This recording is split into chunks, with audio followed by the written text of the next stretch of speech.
موسم عجیب سا تھا، کبھی اچانک دھوپ نکل آتی تو کبھی سورج بادلوں میں چھپ جاتا۔ میں نے کھڑکی کھول کر باہر جھانکا، پرندے بھی گھونسلوں میں دبکے ہوئے تھے۔ ایک عجیب سی ویرانی ماحول میں پھیلی ہوئی تھی۔ آج چھٹی کا دن تھا، میرے شوہر بھی گھر پر تھے، ان کی طبیعت ٹھیک نہیں تھی، اس لیے ابھی تک سو رہے تھے۔ میں گھر کے کاموں میں الجھی ہوئی تھی۔ میں نے سوچا کہ ان کے آرام کرنے تک میں گھر کے کام نپٹا لوں۔ میری بیٹی بھی اٹھ گئی اور وہ کھیل رہی تھی۔ وہ ابھی 5 سال کی تھی اور کافی سمجھدار تھی۔ ناشتے کے لیے دودھ چولہے پر رکھا تو وہ خراب ہو چکا تھا۔ اب مجھے بہت فکر ہو رہی تھی کیونکہ میرے شوہر کی طبیعت خراب تھی، لیکن میرا دل کہہ رہا تھا کہ مجھے نہیں جانا چاہیے اور شوہر کے اٹھنے کا انتظار کرنا چاہیے۔ دوسری طرف دماغ کہہ رہا تھا کہ شوہر کے آرام میں کہاں خلل ڈالوں، مجھے خود ہی بازار جانا چاہیے اور شوہر کو زحمت نہیں دینی چاہیے۔ میں اسی کشمکش میں تھی کہ میری بیٹی نے مجھے پریشان دیکھ کر پوچھا کہ ماما آپ کیا سوچ رہی ہیں؟ تب میں نے اسے کہا تھا کہ میں بازار جا رہی ہوں، تم اپنا دھیان رکھنا، میں بھی 15-20 منٹ میں آ جاؤں گی، کسی کو بھی دروازہ مت کھولنا اور دوسرے کمرے میں بیٹھ جانا، شور بالکل مت کرنا تاکہ پاپا نہ اٹھ جائیں۔ اس نے میری بات سن لی، سمجھ لی اور دوسرے کمرے میں چلی گئی۔ اب مجھے بھی تھوڑا اطمینان ہو گیا، اس لیے میں نے چادر اوڑھ لی اور بازار کی طرف نکل آئی۔ میں نے سوچا کہ میں قریب سے ہی سودا لے کر گھر جلدی پہنچ جاؤں گی، لیکن میں یہ بھول گئی تھی کہ چھٹی والا دن ہے تو دکانیں بھی دیر سے کھلیں گی۔ آج جو قریبی مارکیٹ تھی اس میں تو آدھی سے زیادہ دکانیں بند تھیں اور میری مطلب کی چیزیں وہاں موجود نہیں تھی، اس لیے مجھے تھوڑا سا دور پیدل چل کے جانا پڑا اور اسی میں 1 گھنٹہ لگ گیا۔ اور اس 1 گھنٹے میں مجھے 100 طرح کے وسوسے آ چکے تھے کہ کہیں میری بیٹی نے خود کو کچھ کر نہ لیا ہو، کہیں میری بیٹی کو کوئی نقصان نہ پہنچاتے۔ میرے دل کی کیفیت عجیب سی ہو رہی تھی۔ میرا دل مجھے بار بار ملامت کر رہا تھا کہ تمہیں اپنی بیٹی کو یوں اکیلے چھوڑ کر نہیں جانا چاہیے تھا۔ میرا دل بے حد گھبرا رہا تھا اور میں تیز قدم اٹھاتی ہوئی اپنے گھر کی طرف بڑھ رہی تھی، یہاں تک کہ میری بلڈنگ آ گئی تھی۔ ہم لوگ اپارٹمنٹ میں رہتے تھے۔ جلدی جلدی سیڑھیاں چڑھ کر میں نے جیسے ہی لاک میں چابی گھما کر دروازہ کھولا تھا تو مجھے میری بیٹی کے چیخنے کی آوازیں آئیں۔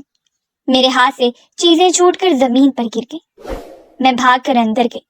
میرا دل مجھے بار بار ملامت کر رہا تھا کہ مجھے ایسا نہیں کرنا چاہیے تھا، مجھے اسے اکیلا نہیں چھوڑنا چاہیے تھا، لیکن پتہ نہیں میں نے 5 سالوں میں کبھی اسے اکیلا نہیں چھوڑا تھا، اور آج کیسے چھوڑ دیا تھا۔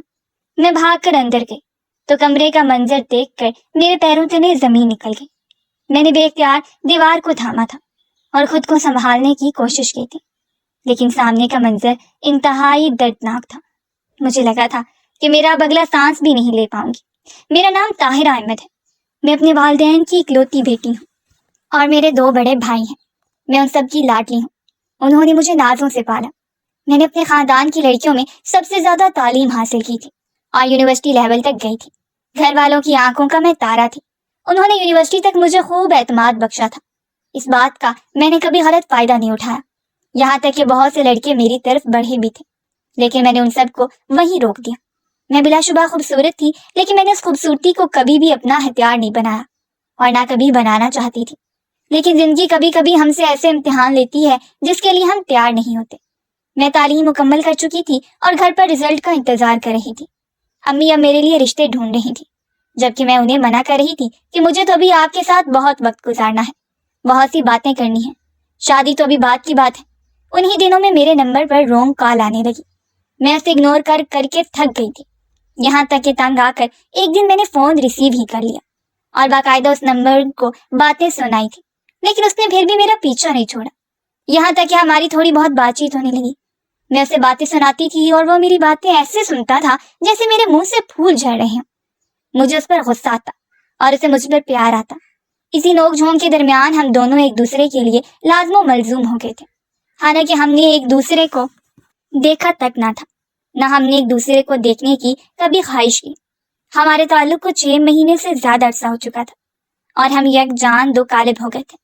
میں نے یہ بات گھر والوں سے چھپائی تھی کیونکہ میرے نزدیک ایسی ڈھکی چھپی دوستی کوئی اچھی بات نہیں تھی، لیکن پھر بھی دل اس کی طرف دھڑکتا تھا۔ میں نے بہت بار کوشش کی کہ میں اپنا پیچھا اس سے چھڑا لوں، لیکن ایسا نہیں ہو سکا۔ مجھے سمجھ نہیں آتا تھا کہ اس کی باتوں میں ایسا کیا جادو تھا کہ یونیورسٹی میں ہزاروں لڑکوں کے ہونے کے باوجود بھی میں نے ایسا کوئی قدم نہیں اٹھایا۔ لیکن اس کی باتوں میں آ کر میں نے نہ صرف اس سے بات کرنے لگی تھی، بلکہ اب میرا بھی اس کے بغیر گزارا نہیں ہوتا تھا۔ ایک دن ایسے ہی گزرے تھے. ایک دن اس نے مجھ سے ایک عجیب سی فرمائش کر دی اور میں نے فوراً سے انکار کر دیا، لیکن اس کا اصرار بڑھتا گیا. وہ مجھ سے ملنے کا کہہ رہا تھا. اس نے مجھے اپنا نام ناصر بتایا تھا، جبکہ میں نے اسے اپنا نام مسکان بتایا تھا.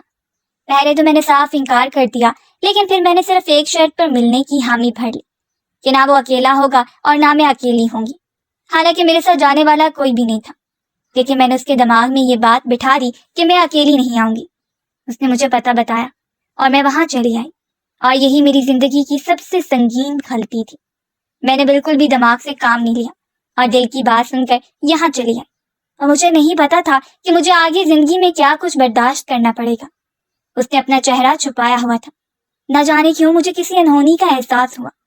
میں نے اسے بتایا تھا کہ میری سہیلی باہر موجود ہے، جبکہ میں اندر کمرے میں اکیلی آئی تھی اور باہر کوئی بھی موجود نہیں تھا. میں نے جھوٹ بولا تھا، جبکہ اس نے بھی اپنا چہرہ چھپایا ہوا تھا اور میرے چہرے پر بھی نقاب لگا ہوا تھا. ہم دونوں نے ایک دوسرے کو نہیں دیکھا تھا، یہاں تک کہ بالکل قریب ہو کر بھی ہم نہیں دیکھ سکے تھے.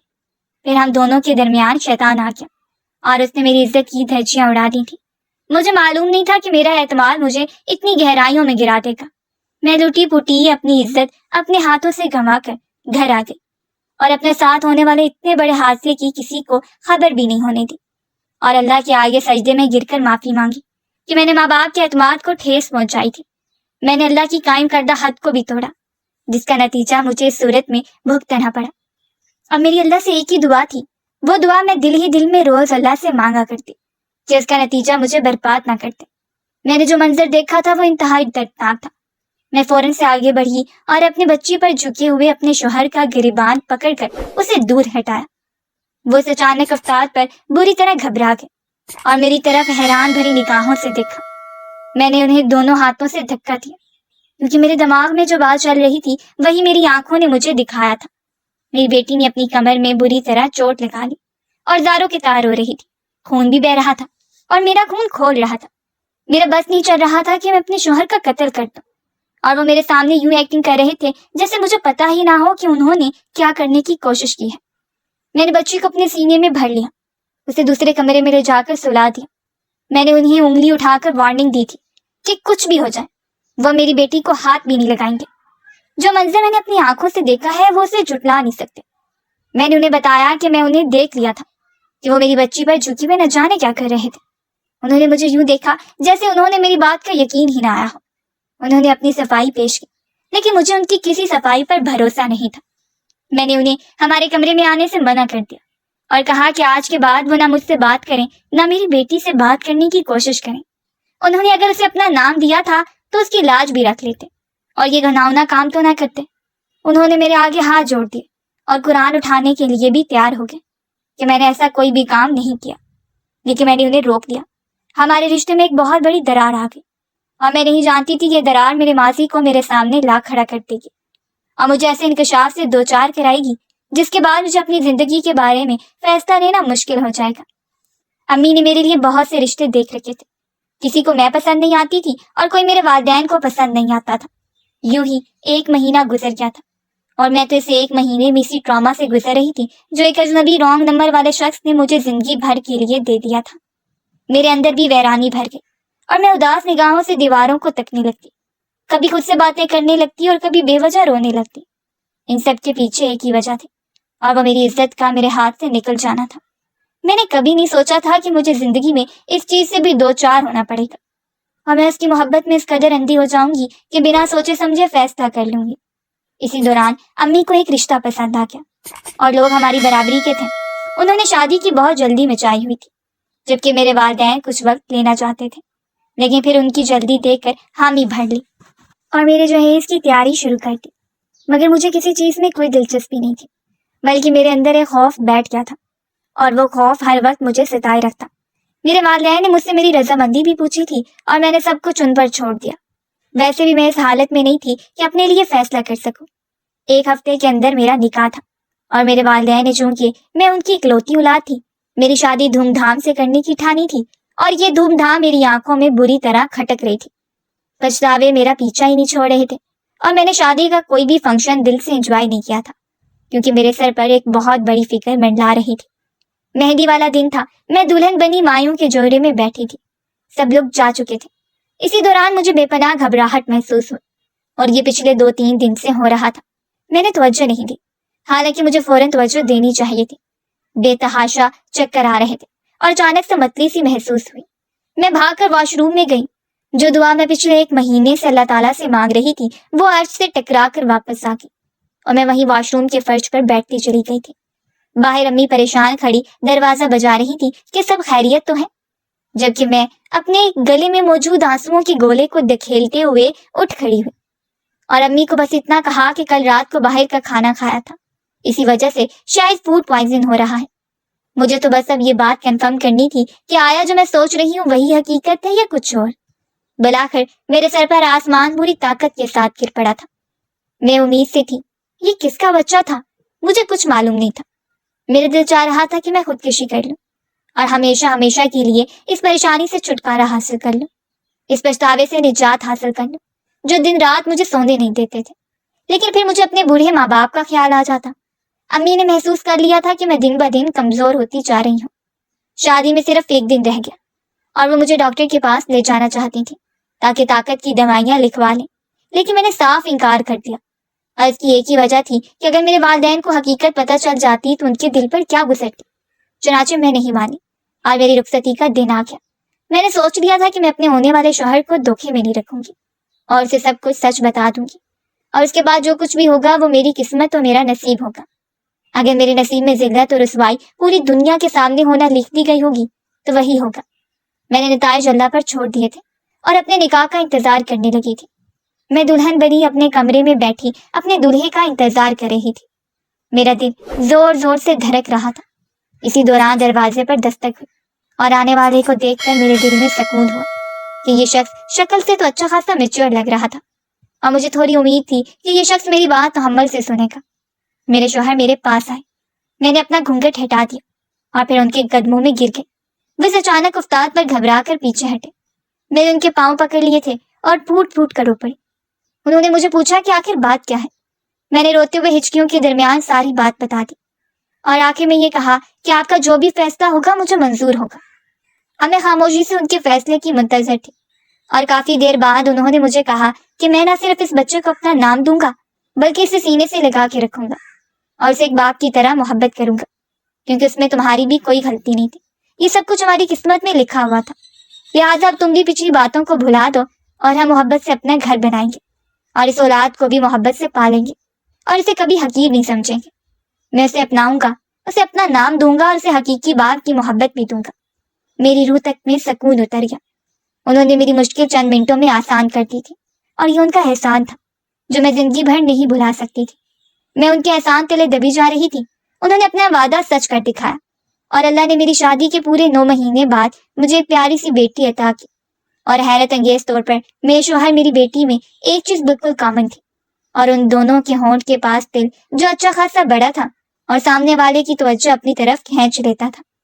وہ اس کا بہت خیال رکھتے، اسے بہت محبت کرتے اور کبھی بھی مجھے احساس نہیں ہونے دیا کہ وہ میری بیٹی نہیں ہے، بلکہ وہ اسے ہمیشہ ہماری بیٹی کہہ کر پکارتے، اور میں اس بات کے لیے ہمیشہ اللہ تعالیٰ کے بعد ان کی شکر گزار رہتے کہ آج کی دنیا میں ایسے لوگ کہاں ملتے تھے جو اتنے بے غرض ہو کر کسی اور کی اولاد کو اپنے سینے سے لگا لیں۔ لیکن میں بے خبر تھی کہ میری دنیا جلد اجڑنے والی ہے اور شاید اسے میری ہی نظر کھا گئی اور پل میں حالات بدل گئے۔ ایک بار پھر میں بری طرح پھنس گئی تھی اور کہیں سے نکلنے کا کوئی راستہ نظر نہیں آ رہا تھا۔ میں نے اپنے شوہر کو کہہ دیا کہ میں کچھ دنوں کے لیے اپنے میکے جا رہی ہوں اور وہاں ہی رہوں گی، چنانچہ مجھے تنگ نہ کیا جائے، کیونکہ جو حرکت انہوں نے کی تھی وہ ناقابل معافی ہے، جبکہ وہ مجھے بارہا کہہ چکے تھے کہ میں نے ایسی کوئی حرکت نہیں کی، تم اپنے دماغ سے فتور نکال دو۔ جبکہ میں خود اپنی آنکھوں سے دیکھا تھا، جب میں نے اپنی بچی کوئی چیخ سن کر کمرے کی جانب دوڑ لگائی تو ان کی پشت کمرے کے دروازے کی طرف تھی۔ بچی پلنگ پر لیٹی تھی اور اس پر چپ کے نہ جانے کیا کر رہے تھے۔ میرے دل میں بے اختیار ابال اٹھ رہے تھے اور پھر ہمارے درمیان حالات بدتر سے بدتر ہوتے چلے جا رہے تھے۔ میں نے ان سے صرف اتنا کہا تھا کہ اگر یہ آپ کی اپنی سکی بیٹی ہوتی تو تب بھی کیا آپ یہی سلوک کرتے؟ مجھے یہ بات برداشت نہیں ہوئی تھی۔ انہوں نے ہماری شادی شدہ زندگی میں پہلی بار مجھ پر ہاتھ اٹھانے کی کوشش کی تھی۔ ان کا ہاتھ ہوا میں ہی بلند رہ گیا اور انہیں اپنی غلطی کا احساس ہو گیا اور پھر مجھے میکے جانے کی اجازت دے دی۔ وہ بالکل خاموش ہو گئے اور آخری بات جو کہی تھی وہ صرف اتنی کہی تھی کہ میں تمہیں اپنی صفائیاں دے دے کر تھک چکا ہوں، میں تم سے کہہ رہا ہوں کہ میں نے اس کے ساتھ کوئی غلط حرکت نہیں کی. کاش کہ وہ اتنی سمجھدار ہوتی تو وہ تمہیں خود ہی بتا دیتی کہ پاپا نے تو کچھ نہیں کیا، بلکہ میں تو اس کا زخم صاف کر رہا تھا. اب تمہیں جو سمجھنا ہے وہ تم سمجھتی رہو، جبکہ یہ آج بھی میری بیٹی ہے اور میں اس سے اتنی ہی محبت کرتا ہوں جتنی کہ تم کرتی ہو. لیکن مجھے ان کی کسی بھی بات کا یقین نہیں آ رہا تھا. یقین بھی کیسے آتا؟ وہ ان کی سکی بیٹی جو نہ تھی، ان کی سوتیلی بیٹی تھی. میں اپنے میکے آ گئی اور وہی رہ رہی تھی. مجھے پورا 1 ہفتہ ہو گیا تھا اور میری بیٹی اپنے بابا کو بے حد یاد کر رہی تھی. اس معصوم کو تو کچھ بھی نہیں پتا تھا. وہ بہت رو رہی تھی، جبکہ امی بھی پریشان ہو گئی کہ میں اتنا لمبا عرصہ رہنے تو کبھی بھی نہیں آئی تھی. لیکن میرا وہاں جانے کا دل ہی نہیں چاہ رہا تھا. ابھی میں وہاں جانے نہ جانے کی کشمکش میں تھی کہ میری پڑوسی کا مجھے فون آ گیا. اس نے جو کچھ کہا تھا اس کے اگلے ہی لمحے میں اپنے گھر جانے کے لیے نکل پڑی. میرے شوہر گھر میں گر گئے تھے اور جیسے ہی میں گھر آئی تھی کہ وہ بالکل صحیح سلامت صوفے کے درمیان بیٹھے مسکرا رہے تھے، جبکہ مجھے بے اختیار ان پر ڈھیروں غصہ آیا. مجھے ان سے اس قدر گھٹیا حرکت کی توقع نہیں تھی اور یہ میں نے ان کے منہ پر بول بھی دیا تھا.